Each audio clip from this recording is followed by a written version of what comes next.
اللہ سے دعا کیا رہا ہوں کہ یا اللہ رات کو جب میں سونے لگوں تو مجھے توفیق دے کہ اس سونے سے پہلے میرے اوپر کوئی فرض سجدہ رہ نہ گیا.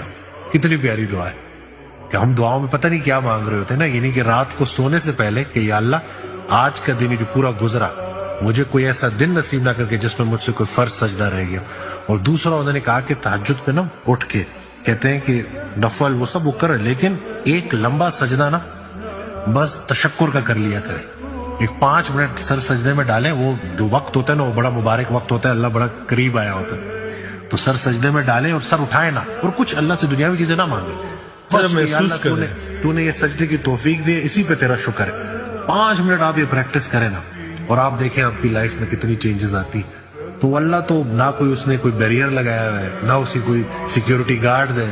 اور سجدے میں انسان سب سے قریب ہوتا ہے اللہ کی. سب سے قریبی حالت ہے نا انسان کی اللہ تعالیٰ سجدہ بالکل وہ سجدے میں ہے.